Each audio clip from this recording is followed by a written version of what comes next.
So secondly, I just want to tell you a little bit about the survey and sort of why we're here today. So each year, First Children's Finance, we take a look at the current state of childcare businesses in Michigan. And this year, in April of 2025, we distributed a survey to childcare business owners across the state. And we want to really hear directly from providers about how the current economic conditions, workforce issues, public funding are all affecting the childcare sector. This is really an opportunity to hear the voice of childcare business owners, childcare providers throughout the state, and hear what is affecting them. And the reason we do that is really for two reasons. One, we as an organization strive to be responsive to the changing needs of the industry, and we hope to use this that we collect to inform and improve our programs um, for business owners, for communities, and for states. We really seek to improve our training and consultation at every turn, and this data is invaluable to us. We also want to share that data with other partners throughout the state of Michigan. We want to make sure that first and foremost, we share it back with the childcare providers and business owners who responded to the survey. We always believe in any data that we collect should be shared back with those with whom we asked the questions. And then we also want to share it with folks like MyLeap and other partners throughout the state so that it can inform and improve their work. So first and foremost, we want to say thank you to all of you who responded to the survey. We would not have this information without your perspective, and we really do value and want to share back that perspective. Nothing empowers the system better than information and this data, and we really thank you for helping us learn together. And so that's really what today is all about. It's about learning together. Next, I just want to quickly introduce First Children's Finance and our team. So on the next slide, I just want to share a little bit about our team that is based in Michigan. So Jessica Affolter, you'll be hearing from her in just a little bit, is our business development manager. Angelique and Alexis are our business development specialists. We have a really excellent team in Michigan, and so we hope that you'll have a chance to work with these folks if you haven't already, and we're excited to be here sharing this with you. On the next slide, I just want to do a quick overview of First Children's Finance for those of you that may be new to our work. Our mission is squarely focused on increasing the sustainability and supply of excellent childcare. We believe in excellent childcare, and that quality piece is so critical. And we know that the finance and business practices of childcare are important and they're challenging. And so we're here to support on multiple levels those components of the early childhood system. First, at the state level, we work with state systems and tribal nations throughout the country, including in Michigan. Second, we work at the community level to think about the supply of childcare at the community level. And then third, and probably most familiar to you all, is we work at the childcare business level. And we provide training, technical assistance, and access to capital. We are a CDFI, so we actually do provide loans to childcare businesses. We're the only national organization that works exclusively in providing loans to childcare businesses. But we provide a variety of training and technical assistance, and we'll touch on that at the end of our presentation as well. Because if you haven't had a chance to participate in some of our training or our consulting, we hope that you will. And that's an important part of what we do at First Children's Finance. So that's a little bit about who we are, both in terms of our team and the work that we do. And now I want to get to the really good stuff and turn it over to Jessica, my colleague, who's going to tell you a little more about the survey and the survey results. And that's going to be what we'll focus on today. So just a reminder before I kick it to Jessica, please, we want this to be interactive. So please feel free to drop the questions that you have into the Q&A section, or drop comments or questions into the chat, and we'll do our best to address those as we go along. And without further ado, Jessica, turn it over to you. Thank you, Michael John. Again, just before we get started, I wanted to also thank the providers who took time out of their busy days to complete the survey. And because of you, we were able to gather some really impactful feedback. So I'm happy to and excited to share this with all of you. Before we get started, I want to talk a little bit about the survey qualifiers. So survey responses were collected from licensed childcare business owners throughout the state of Michigan, which included but was not limited to privately owned businesses, nonprofit programs, GSRP and Head Start partnered programs, and tribal programs. License exempt providers were included in the survey distribution, but unfortunately, we did not receive any feedback from this segment of the provider community. And then lastly, unlicensed providers were excluded from this survey. So this is exclusively licensed providers. We did receive a response rate of around 9% of total licensed providers throughout the state, including family childcare, group home, and childcare center-based providers. So this is just a little, we got around 709 respondents. And as of June 2025, there are 7,828 total licensed childcare providers reported across the state. This slide represents the percentage of provider types that responded, as well as the regions that they are located in. So that brown pie chart on the right-hand side represents how many responses we got per region across the state. So you can see in Southwest Michigan, Southeast, and Mid, we got the biggest amount of responses. And then in our UP, Northeast, and Northwest regions, the response percentage was a little bit lower, but that kind of coincides with the populations in those areas. So there's far fewer providers in the UP, in Northeast Michigan and Northwest than there are in the other regions of the state. And then in the other pie chart, this is the percentage of licensed type that we received. So we got about 28% family childcare, 52% childcare center, 20% group home.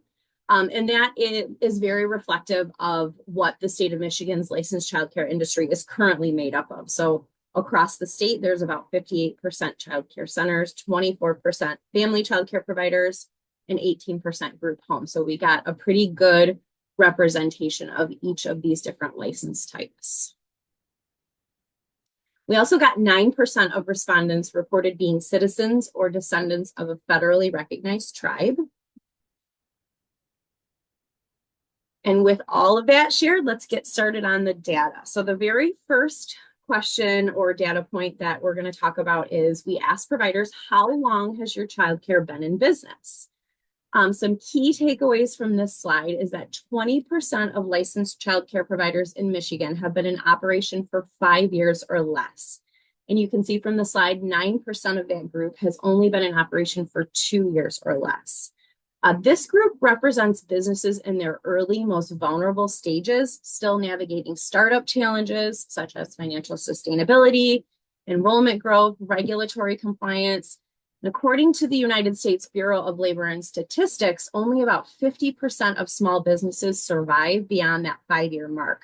So those that do are statistically more likely to stabilize, grow, and sustain operations long term, especially with strong financial and operational systems in place. Another 20% of providers have been in operation for 31 years or more. So this indicates that many are approaching retirement age.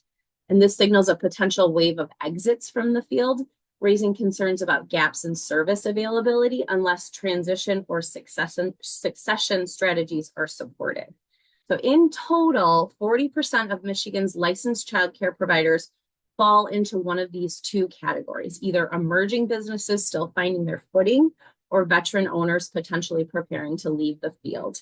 And this highlights the importance of targeted supports to help new providers build a strong foundation to reach long-term sustainability and to prepare seasoned providers for succession planning and knowledge transfer.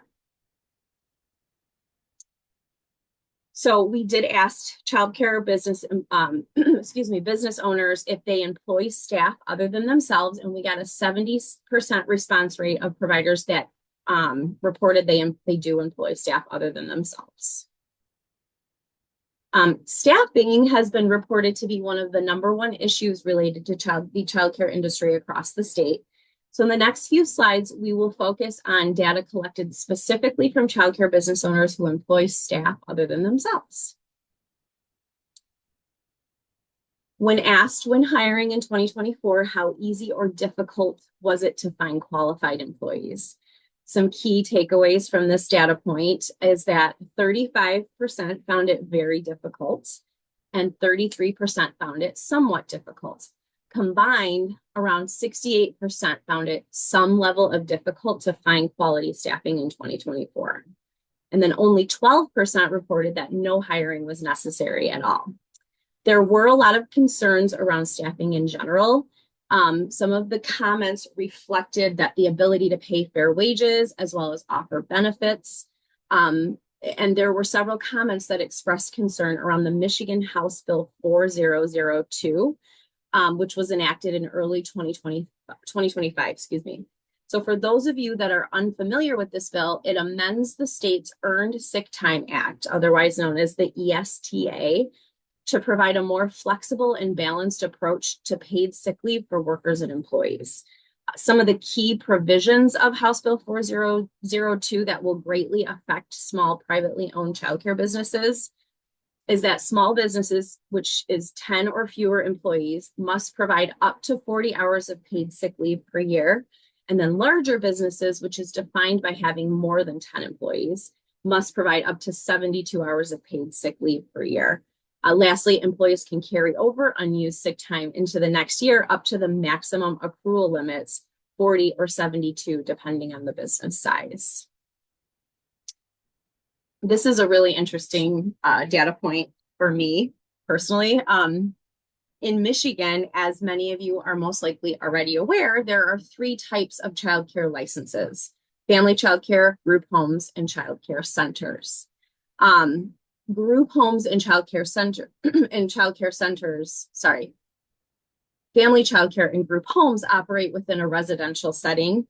Family childcare can serve up to 6 children or 7 with an approved variance, while group homes can serve up to 14 with that approved variance, and they require additional staff to operate. So when we asked staff the average number of childcare slots left unfilled by age group due to the lack of teaching staff, the data, and again, the data here includes both childcare centers and group homes. And while group homes represent a smaller portion of the total, if we were to just look at centers, the number of slots would go up to a much higher number. The figures shown reflect averages across both license types. So you can see that there's an average of 1 infant slot, 1 toddler slot, 2 preschool slots, 1 school age slot, and then a total average of 5 slots per program. For the sake of perspective, I calculated an illustrative example by applying our survey averages to the total number of licensed centers and group homes across the state. So as of June 2025, there's a reported total of 5,990 licensed programs that are either group home or childcare center, requiring staff other than the owner to operate across the entire state of Michigan. If you were to apply this average of 5 slots per program to the total number of group homes and centers, that would be 5,990 times 5, comes out to 29,950 slots that could potentially remain vacant across the state simply due to the lack of staffing. And then just a side note, there were a reported 6,020 group homes and childcare centers just a month prior to me pulling these numbers, indicating that there have been around 30 closures within those select license types within a month's time. The next data point was we asked providers, which workforce benefit did you offer in 2024? This was select all that apply. We did split this data into 2 slides for better PowerPoint visibility because there's a lot of data on it. So the first half of the responses, some key takeaways were that 30% did not increase hourly wages in 2024. Only half of the participants either offered a wage increase or expanded from last year. 3% discontinued offering the benefit of wage increases altogether. 70% did not offer health insurance. And then 70% did not contribute to a retirement plan for their employees. And then this is the second half of the responses. And then one last key takeaway from this data set is that 26% of participants reported not offering any paid time off in 2024. That's especially important in light of that House Bill 4002, which, as we discussed earlier, now requires all businesses, including small privately owned childcare centers, programs, I should say, to provide paid sick leave. So for programs that haven't previously offered PTO, this change will likely bring a significant financial impact.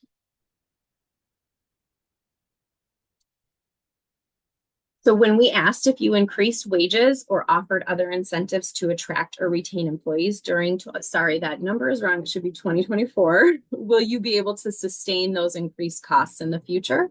25% said that they definitely would not be able to sustain increased cost, but a larger 45% said that they were unsure. That's a total of 70% that definitely could not or were not sure if they could sustain increased cost due to increased wages. We did receive some pretty impactful quotes from Michigan childcare providers on offering benefits and increasing wages in 2024. I won't read all of them to you, but I'll read a couple, and I'm sure you guys can read them yourselves as well while the slide's up. But one provider mentioned that my assistant is my husband and backup is our daughter. We couldn't afford benefits if we got an outside employee. Another provider stated that childcare tuition does not bring enough income to satisfy all expenses and offer benefits. The daycare only brings enough to pay hourly wages and operational expenses. And then another provider stated that our payroll is more than what we're making at this time, and we'll be looking at closing. So I'll just leave the slide up for a minute for everyone to kind of peruse through these quotes.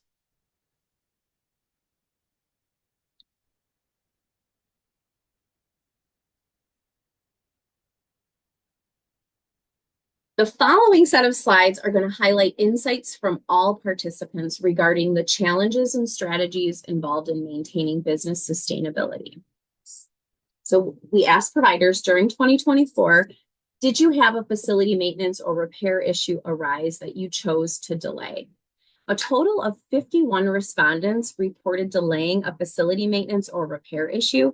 This is more than just a budgeting decision. It has real implications for health, safety, and licensing compliance. Delaying repairs can lead to non-compliance with licensing requirements, especially if the issue impacts the physical environment or creates safety hazards. Barriers to improving program quality, since environmental conditions are a core component of Michigan's quality rating and improvement system. Limitations on growth, as programs with unresolved maintenance issues may struggle to qualify for facility upgrade expansions or higher levels of quality. And then health and safety standards form the foundation of high quality care. And when providers are forced to delay necessary repairs due to cost or staffing constraints, it can create a ripple effect impacting everything from child safety to staff morale, family perception, and ultimately the ability to level up a program's quality rating or licensing status. This data point reflects a broader systematic issue. Many childcare businesses are operating on thin margins, making it difficult to invest in even essential infrastructure needs. How easy or difficult was it to secure liability insurance coverage for your business? So just a little backstory on this slide. In 2023, as part of an effort to expand childcare access across Michigan, the Office of Child Care Licensing allowed home-based providers to apply for a variance to increase their license capacity. This change permitted family home providers to care for up to 7 children instead of 6, and then group home providers to care for up to 14 children instead of 12. These variances not only created additional childcare slots in high-need areas, but also supported the financial sustainability of home-based providers by enabling them to generate more revenue. However, many providers who applied quickly discovered a major barrier.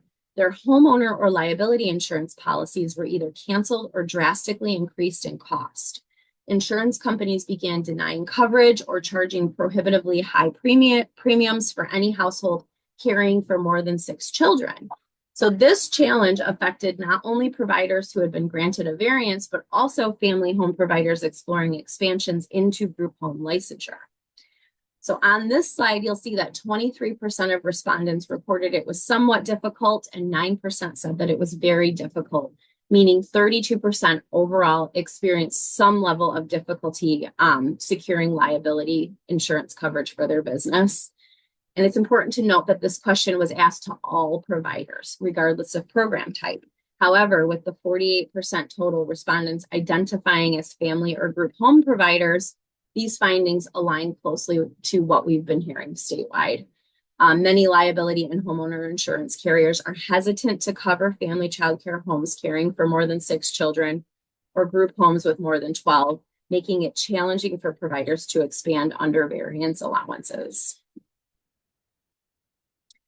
And then these are some quotes that we got from childcare business owners on the Michigan Childcare liability and homeowners insurance and the difficulties obtaining those two types of insurances. So one provider stated, I had trouble finding an insurance company that was affordable and would cover 7 children.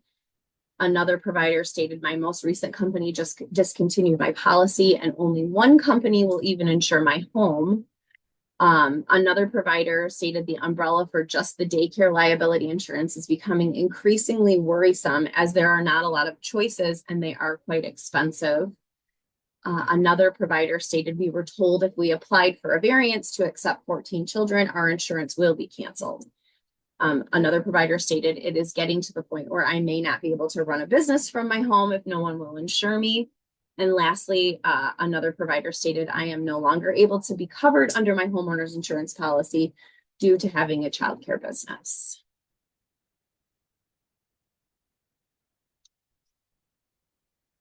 Next, we asked providers, did you take any of the following actions to manage your business during 2024? This slide really illustrates the personal sacrifice that so many providers make in order to sustain their businesses. One thing that really stands out here is that 40% of respondents stated that there were times that they couldn't pay themselves a salary. That's just under half of the respondents. In some of the other comments, we saw some powerful and consistent themes. Many providers said that they had to take out personal loans just to keep their doors open. Several shared that they were relying on their spouse's income in order to break even. And last but certainly not least, quite a few mentioned working a second job in order to sustain their childcare business. Again, this was a select all that apply. And then we captured some quotes from Michigan childcare business owners on operations in 2024. Again, I'm so sorry. I have not been able to pay myself since 2011, except for in 2022 because of stimulus money. Another provider stated I had to use my husband's income to cover business expenses and repairs. Another provider mentioned that they have not paid themselves since they opened. Another provider stated we borrowed money from relatives to maintain payroll. And lastly, a provider mentioned that it's out of control. I'm putting money in all the time. I don't take a paycheck and I work 50 hours per week. When asked, are you planning to adjust tuition rates in 2025? With 38 providers saying that they don't plan to raise tuition, this becomes an important topic to unpack within the childcare sector. Many providers report that they avoid raising tuition rates because they don't believe the families that they serve can afford even their current rates. While this comes from a place of compassion, it can create long-term challenges. So here's the hard part. When rates stay flat year after year while expenses keep climbing, the program ends up taking on more and more of the financial burden. Over time, that can really add up and lead to some tough consequences, like not being able to offer competitive wages to staff, putting off important maintenance or upgrades like we saw in one of the previous slides, operating on such thin margins that sustainability becomes uncertain. So even though the intention is to support families by not raising rates, it can unintentionally affect the very quality and stability that those families depend on.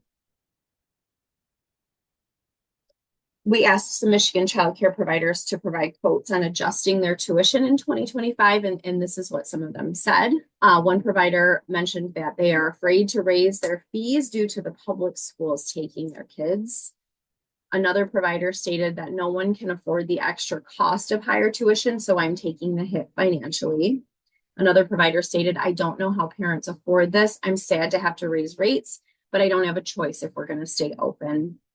Another provider stated, I fear if I raise rates, we'll lose even more to the free preschools. Another provider stated, I have to adjust tuition to keep up with rising costs. The minimum wage increase has hurt, and preschool is taking kids away, and this will be felt in the fall.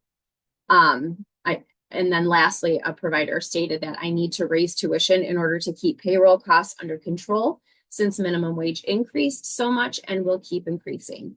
The sick time policy also will impact tuition. Next, we asked, did any families leave your program for any of the following reasons, not including a child aging out? So as you can see on this slide, the number one reason families left childcare programs at 45% was to move their child into a Great Start Readiness Program / universal pre-K, or another free or low cost preschool option.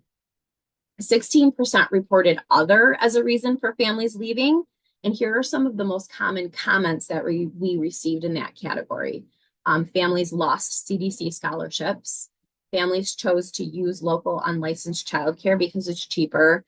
And lastly, and I think it's important to note that it seems there might be some confusion among providers on what UPK / GSRP stands for. With there being so many names and acronyms for the same program, it can definitely get a little confusing because there was an overwhelming majority of other category comments that were, we lost families to free preschool. So really that 45% may technically be higher when taking that into consideration. Next, we asked Michigan childcare business owners on how part-time school year only childcare options such as GSRP, Universal Pre-K, or Head Start programs for children 0 to 5 impact their business. These include but are not limited to free state subsidized programs, school year only programs that do not operate 5 days a week, and programs that do not operate full days under 8 hours, or maybe not a full week. We received over 500 comments exclusively around how universal pre-K has affected childcare businesses. I had a hard time choosing only a few, but I put a few up there that I thought were the most impactful. One provider stated that a huge amount, that they're impacted a huge amount. We lose half our preschool and almost all of our pre-K in September. The majority of these children are with us from infancy and or early toddler age, but we can't compete with free. We have a great program and 4 stars with great start to quality, but again, lose all of our children, which makes us have to cut teachers' hours and not give raises as we struggle till the summer months. Another provider stated, I'm paying taxes on these programs and it's eroding my business. They take a lot of our children and it really hurts us. Another provider stated they take 80% of my private pay families during the school year. Another provider stated it adds an extra strain, not only to enrollment, but to staffing as well. We cannot compete with free, and we cannot compete with the salaries and benefits that GSRP teachers are paid. Oops, sorry guys, I went too soon. And then another provider stated, I can't compete with free programs like Head Start, GSRP, Universal Preschool. I would lose families and eventually close unless I buy into the program, which I didn't open my school to participate in those programs. My vision and mission don't align. And then lastly, a provider stated that these programs are greatly hurting our childcare business. These programs account for 90% of the reason why families leave our childcare and we cannot compete. Now, on the flip side, we did receive some quotes that were positive. Some providers stated that they brought in more children during the summer months. And then other providers stated that they have been able to maintain enrollment by hosting a GSRP program as a community business owner. Also, excuse me. Sorry. Some providers who do host GSRP also shared some challenges. A common issue was summer enrollment.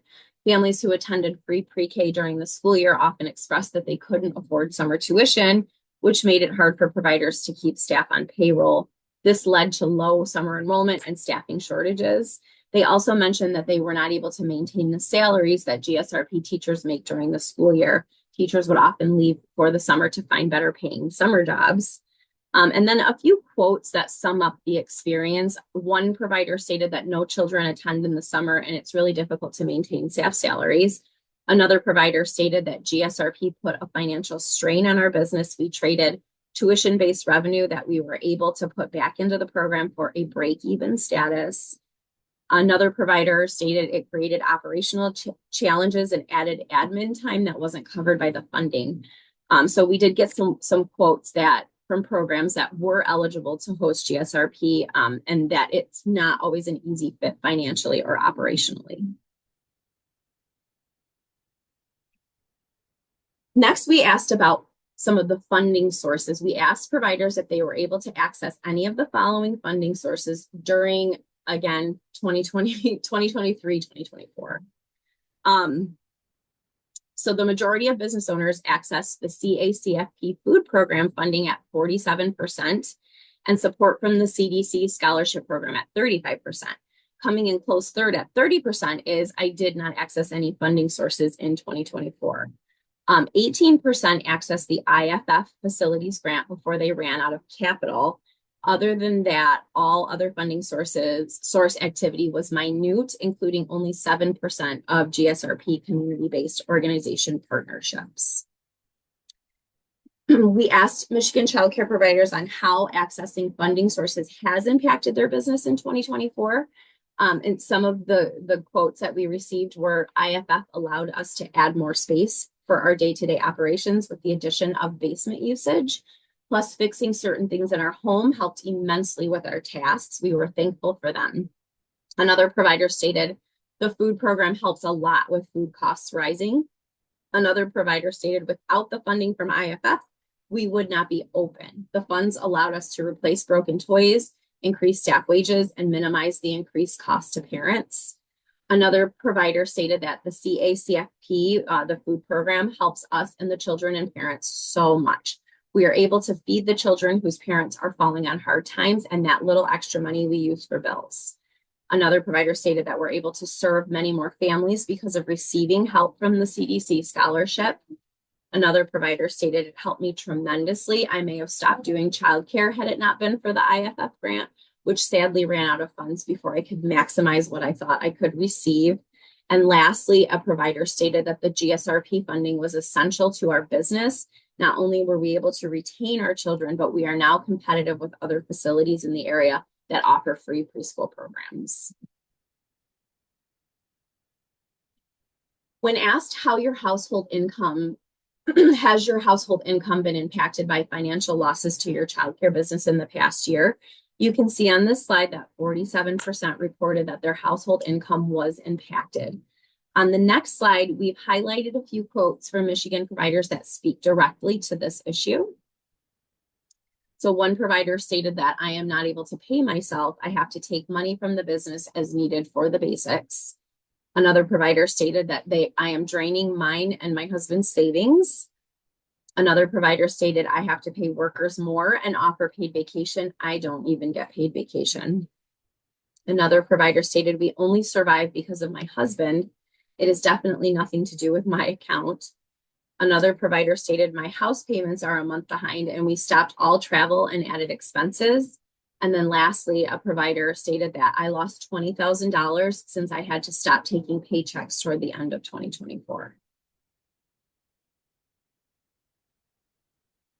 On this slide, we asked providers, how long do you plan to own or operate your childcare business?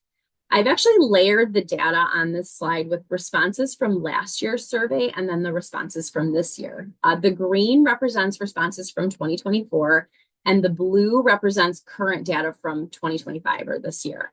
If we look at the combined percentage of providers planning to exit within the next 5 years, including both the 1 to 2 year and the 3 to 5 year categories, that number has more than doubled, going from 8% last year to 19% this year. Even more alarming is the percentage of providers who say that they plan to leave the field within 1 to 2 years has more than tripled, rising from 4% in 2024 to 13% in 2025. That's a 225% increase.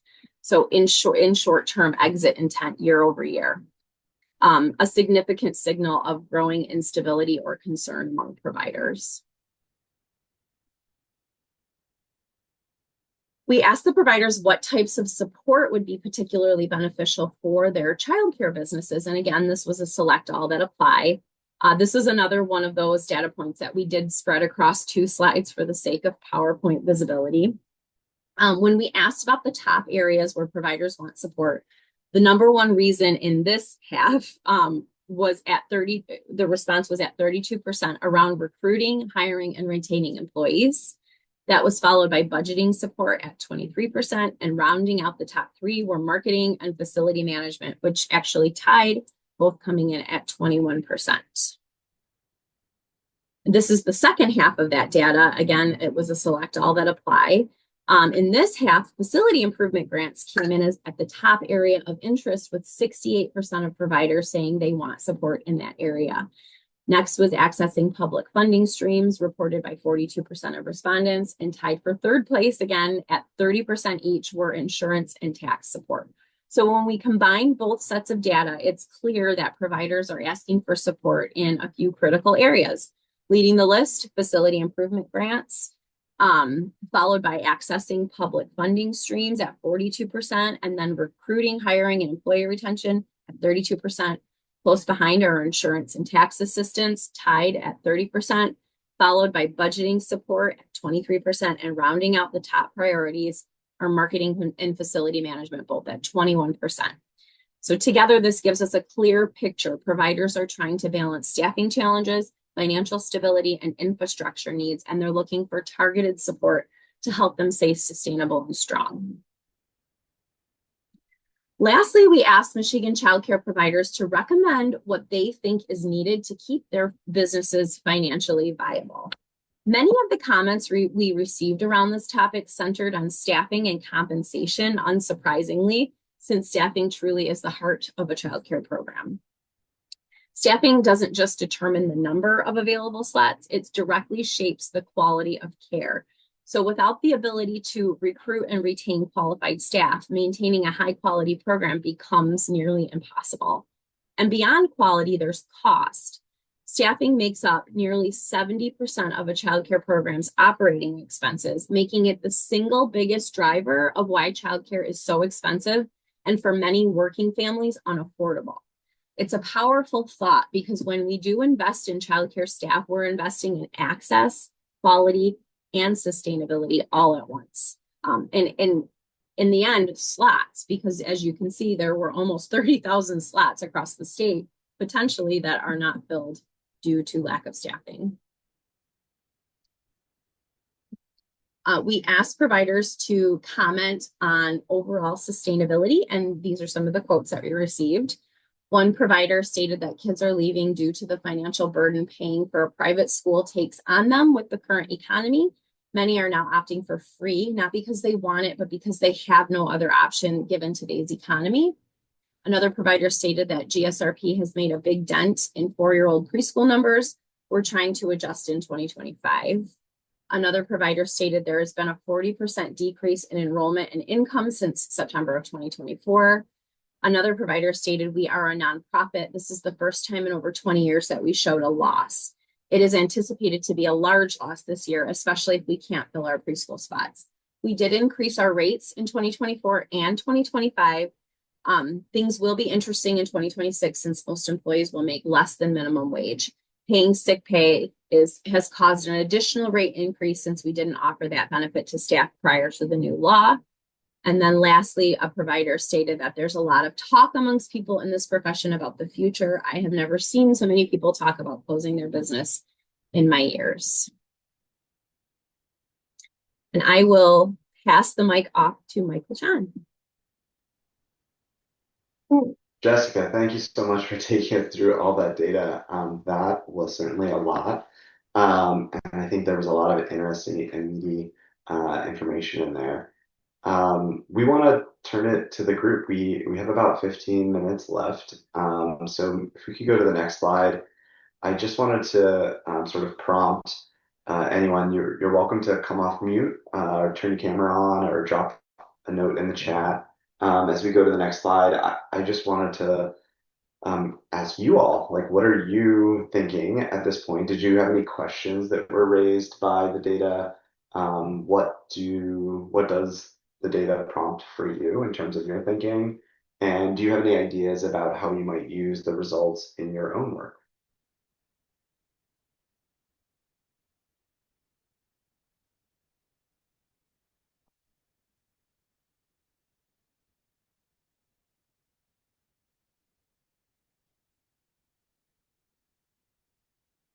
Was there anything that surprised you or jumped out?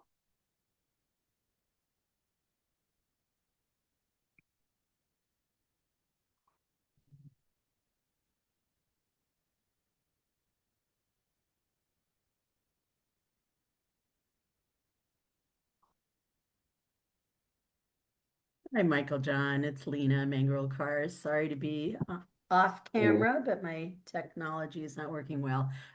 Thank you for this. I'm the manager of the Southeast Michigan Early Childhood Funders Collaborative, and this is very interesting and important data.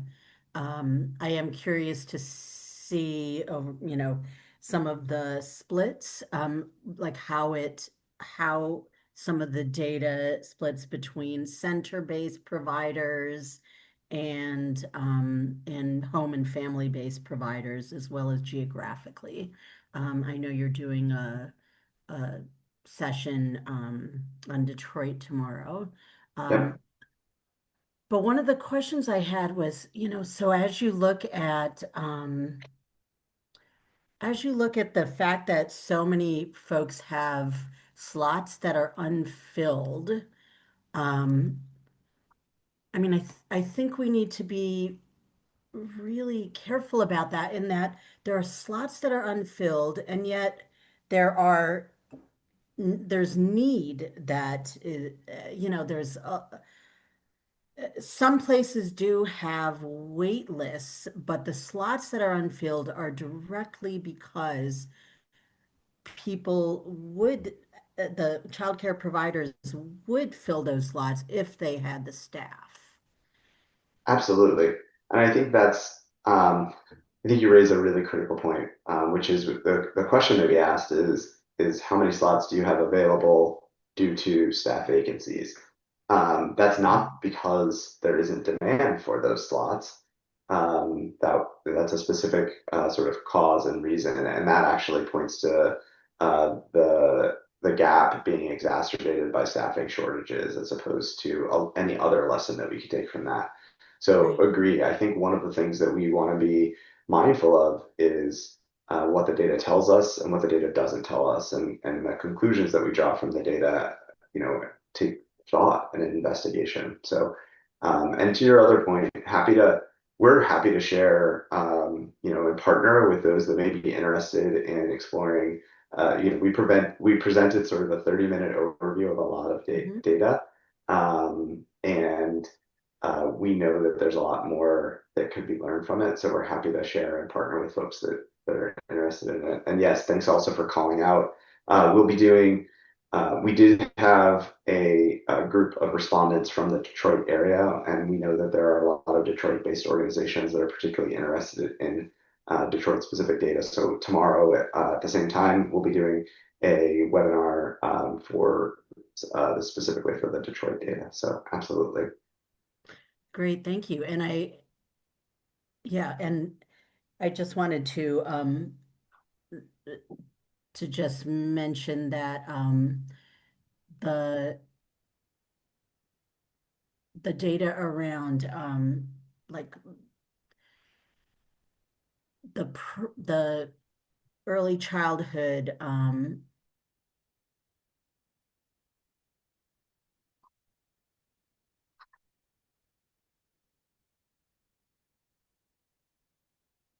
We may have lost, Uh-oh. it sounds like she was having technical challenges already, so we may have just got disconnected. Hopefully she'll rejoin. Also, thank you, Wendy. I saw your comment in the chat. Just wanted to say, It's good to hear that this is resonating with you and what the resource centers are hearing as well. I think surprising data is helpful, but also sometimes surprising. And so the fact that this is resonating with your experience as well is interesting. Were there Nice. other questions? Oh, sorry, go ahead, Jessica. Oh, no, I was just going to add, Michael John, that if anyone is interested in us sharing some of the raw data, we are able to disaggregate it by center, by license type. So if somebody is interested in seeing what that data looks like for centers versus family versus group home, we're able to share that information. Perfect. Were there other thoughts, questions, things that raised for you, ideas for how you might use these results in your own work to inform your own work?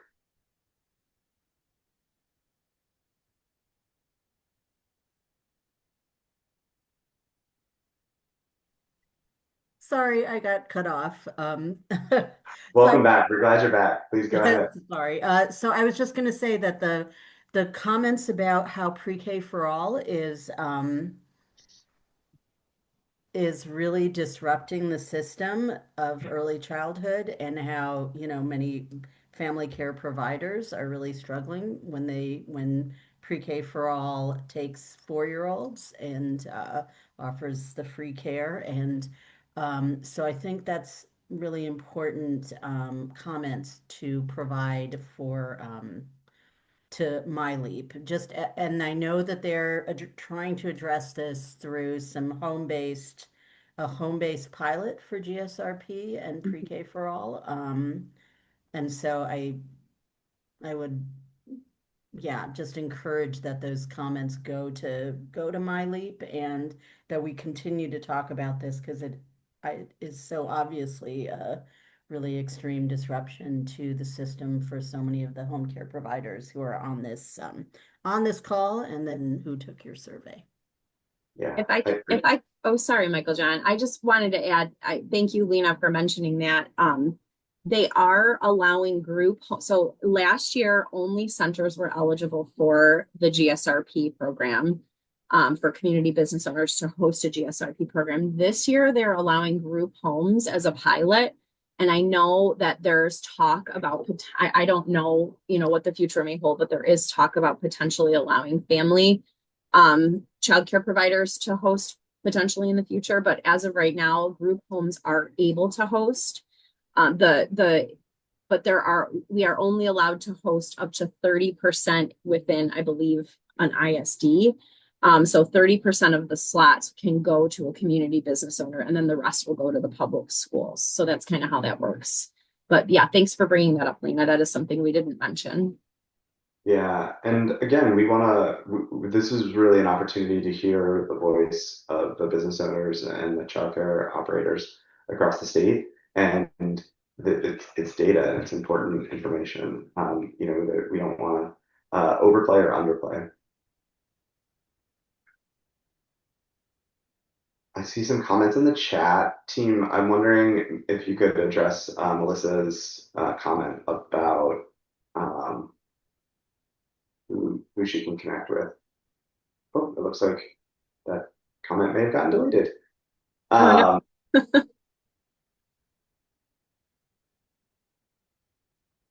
Was she just asking who to connect with for further questions, Michael John? I think if there are any questions about participating in GSRP, who is there a place that Oh, providers can get connected with? yeah. So I would reach out to I would probably you could probably start, and I think there's some great search quality folks on here that might be able to answer that question better, but you can reach out to your great start to quality improvement coach, and they might be able to help you, Office of MyLeap. But yeah, I think if there's any GSQ folks that want to jump in, you might have a better answer for that one. Awesome. And yeah, in terms of the information about Universal Preschool, again, we're not commenting on the good or the bad. We're really just providing the voice of the folks that are experiencing the effects of that.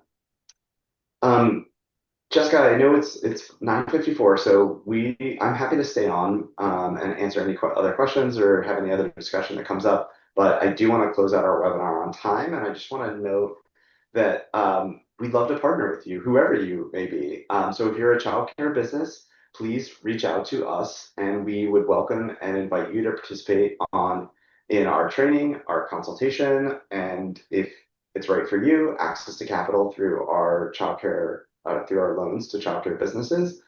You can get connected with us at the website firstchildrensfinance.org/Michigan or info.mi@firstchildrensfinance.org. Many of the challenges that the providers and business owners experience are things that we have training and consulting that are designed to help support you in. So wanted to note our resources and our interest in partnering with each of you. We offer a variety of training and consultation that is both statewide and virtual, and also depending on where you are geographically located, particularly at the moment in Grand Rapids and in Detroit. There are specific trainings and consultation available to those locales, but there is something available to everyone. So reach out to us at that website. We have a very cool roster of training presented by Jessica, Angelique, and Alexis, as well as things like business leadership cohorts and individual consultation where we can support you on anything really under the sun. So many of the things that were listed as what would be helpful supports are things that First Children's Finance provides. In terms of partners and communities, if you are a statewide partner or if you are a community that is interested in increasing the supply of childcare in your community, you can partner with us in a couple of ways. First, make sure that the childcare businesses that you work with know about us and refer them to our training consultation and our access to capital. As Jessica said, we'd also love to share more detail about this data with you, slice and dice it in any way you want, or work with you to help and inform your work. And then also know that we do offer consulting for communities on how to increase the supply of childcare in your community. And then lastly, if we happen to have any funders on this call, we are always interested in expanding our work statewide or in your community. So we are always looking for philanthropic support to bring our trainings and consultation to communities and business owners statewide. So that is my shameless pitch for this to be the first of many calls that we have with you all, and we hope that this is either part of a long journey that we've had with you or part of the beginning of a new long journey. So reach out to us at that contact information below. And then the last slide that we'll put up is just a quick note with our names and email addresses. Oh, well, yeah, just put the name, email addresses. That's okay. If you want to reach out to Jessica or I directly, or Angelique or Alexis, our really talented Michigan-based team, please feel free to reach out at our email addresses there. And then lastly, thank you. This was a great opportunity for us to share back the data, and I think importantly to thank those of you that participated in the survey itself for contributing to our sort of collective knowledge about the state of childcare businesses in Michigan.